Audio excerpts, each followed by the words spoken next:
All right, let's rock and roll. Bow down to the golden strand, get in line, I'm in high demand, come close, yeah, oh, use what I can when I can, I will rate with a 1 to a 10, I will call if I want it again. Hey, what's up, everybody? Welcome to the latest episode of AMD Now Playing. I'm Isaac, and this is one of my bestest friends in the world, Adit.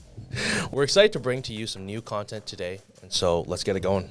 Now, before we get started with today's new episode, Isaac, I got to ask you. Oh, boy. Yesterday, I booted up Discord pretty late. I saw you were playing Valorant at like 3 a.m. last night. Are you okay? Definitely not 3 a.m., maybe until 1:30 to 2, but it was a good time. That's what we want to tell people. It was a good time. It was a good time. I was carrying a few of my friends to Diamond 1. We finally hit Diamond 1, but in between rounds, you know, when I was not being traded, I did some light reading on the web. I saw this pretty cool article, actually. It's about Microsoft and actually our partnership with AMD. And what's really cool is that they're bringing this new developer technology called Workgraphs. And so essentially what Workgraphs does, very high level, is that when it's used by games, you can expect better performance, better optimization. I think that's just really cool to see that AMD's continue to partner with other companies like Microsoft and continue to make that gaming experience better for everybody. That's awesome. And I'm really excited to see the long-term prospects of a technology like this. Exactly. And it's great that you're reading between deaths. Like, you probably are getting a lot of reading done these days. I can definitely read. I love reading. But what about you? What have you been up to? Oh, man, this week I was doing a lot of Helldivers, too. You made me feel bad about our last episode. Okay. I'm like, okay, let me get back into Helldivers. Just really gearing up for Manor Lords that drops in a couple days. Well, by the time this episode comes out, Manor Lords already out, and I'm probably a degenerate, so at least as of right now, I'm waiting for it to come out. Okay, so tell me more about this game. I've seen like some screenshots and whatever, but I actually haven't gotten my hands on the game yet. Yeah, so it's a 14th century medieval city building simulator, essentially. It's so super chill. Yeah, well, not exactly, because while it is a city building simulator, you still can engage in some pretty large-scale battles in there. The whole premise is you essentially are a lord, and you want to build your village, turn into this giant city. There's also a full battle system in this game. No way. And part of the way how you grow your kingdom is through conquest. So you can go and get into fights with some of the different AIs and really try and grow your kingdom. I think what's really great about these new games that continue to come out is also our driver support. Yeah, exactly. We have that latest driver support for Manor Lords and other new titles in this latest version of 24.4.1 in our version of AMD software. I think what's really great is that it's not just driver support, but it's packed with continuous updates and new features. And one of those big features being our new video upscale technology, right? Oh, yeah, you were telling me about that one. Yeah, so, let's say we want to watch some throwback videos, or we're looking to do video playback, and some of, our most popular apps that we use, like Windows Media Player, Google Chrome, or Microsoft Edge, apps like that. What this video upscale toggle does in AMD software is you just click it, and there'll be a sharpness slider that increases or decreases according to your own preferences. I thought it was only on web browsers. The fact that it works like locally on your files through Windows Media Player too, that part's actually pretty cool. I'm curious to go home and try that one out, actually. So actually, you can check out that blog link in our description below. That's awesome. And what I really like about our software is just how feature-packed it is. Oh, yeah. Like when you really spend the time to go through some of the menus, it's kind of shocking how many different tools and functionality there is in there. I mean, the home tab right off the bat, like everything you can do, a lot of the stuff you can do is right there. I can update when I need to. I can enable HyperRX right off the get-go. If I go to the graphics tab, I can tweak specific game settings. I think that just makes it really, really easy for somebody who wants to get into the nitty-gritty of gaming. Those are my favorite features. What about you? What do you think? Ooh. For me, okay, I really like to fine-tune my experience. I really try and get the most out of it. Yeah. So for me, it's really the display tab and the performance tuning tabs. Those are my two favorites. Now, on the display side of things, when we're gaming on PC, a lot of times we just think, get a graphics card, our game's going to look great.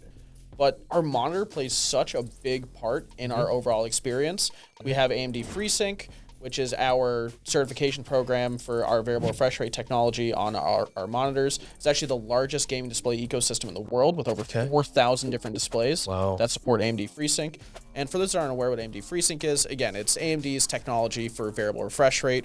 What this does is it lets your in-game frame rate and monitor refresh rate be synchronized. FreeSync works the best when you're within your FreeSync range. And depending on your monitor, you have a different set of refresh rates where you're in that FreeSync range. I actually use the frame rate target control feature within AMD software, FRTC exactly. And I'll put an FPS cap on just below my monitor's refresh rate. Won't go past that. I won't get any tearing, and I'll get that smooth, tear-free experience with FreeSync. I also pair that with VSync, which you can also enable on a driver level through AMD software. So through a combination of FreeSync, FRTC, and VSync, you're going to get smooth, tear-free experiences in some of your favorite single-player games.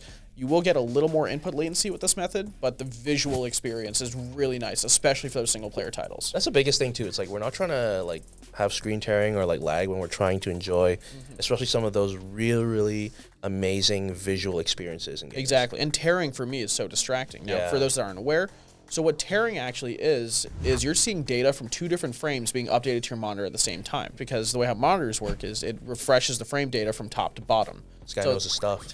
Sometimes. I love how you really just know so much about this, because one thing that you helped me actually over the summer last year was to not just fine-tune the visuals, but also the performance. Can you tell me a little bit more about the fine-tuning performance aspect? Yeah, so in the performance tab, so for reference, I love overclocking, undervolting, really just getting the most out of my graphics card and my CPUs as well. So the performance tuning tab, what's really nice is you're able to monitor all your metrics for all the AMD hardware in your system. So it's not just your graphics card, but you're also getting the metrics for your CPU as well. Within the performance tab, I can monitor my temperatures, my usage metrics, my clock speeds, my VRAM consumption, whatever it may be. If I want to monitor while I'm in game, Control-Shift-O, and I can get a little overlay in game. What I tend to do sometimes is I actually just throw the entire AMD software on a whole separate monitor with the full performance tuning tab open, just so I can see all the graphs and I just monitor it over a longer period of time. You have an option where you can fine tune your graphics card and CPUs. You have presets to optimize fan curves. You have options to automatically overclock your CPU if you have a Ryzen component in your system. We have all of our advanced metrics in there, so you can do undervolting and overclocking. It's really intuitive. And last but not least, you have access to your smart technologies, most notably AMD Smart Access Memory. Tell me more about that. I know when I open up AMD software and I'm looking for Smart Access Memory, I see the little brain icon there. Tell me more about that. Yeah, so AMD Smart Access Memory is this great technology that builds off the resizable bar standard.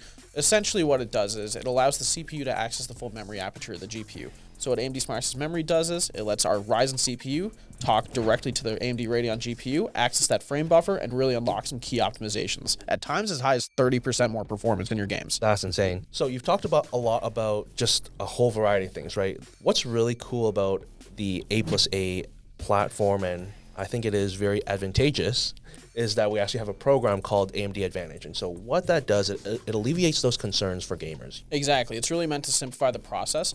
And what's nice about AMD Advantage is when you look at buying a pre-built system, a lot of times you just look at the CPU and the GPU. You're like, I like that configuration. You go home. But then you run into issues with, power supplies not being standard. You run into issues with the power connectors not being connected properly. Sometimes they start daisy chaining those power connectors. There's all these different considerations that should be taken into account when you're building your PC.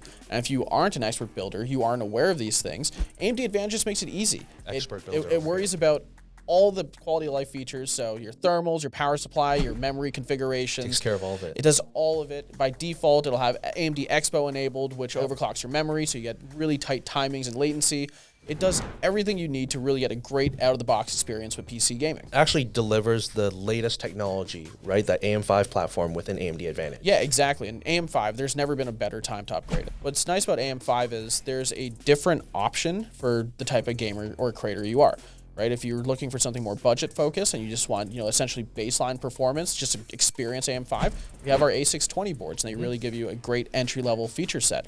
Right, we have our B650 boards, which add more features. If you're like me and you're all about overclocking and you're ultra enthusiast, we have our X670 platform, including our X670Es. That's what I have at home. The Wi-Fi too. Yeah, the Wi-Fi 6E. Well, actually, that's on all AM5 boards. Wi-Fi 6E is a huge upgrade in terms of wireless connectivity. For more information, you can check out those links in our description on blogs on how to enable different features. But at the end of the day, we're just glad that you're watching our episode here. We're going to continue putting out more content. Other than that, if you liked our video, drop a like. If you really like it, make sure to subscribe to the channel. Any last words for the people at it? Until then, we'll see you on the next episode of AMD Now Playing.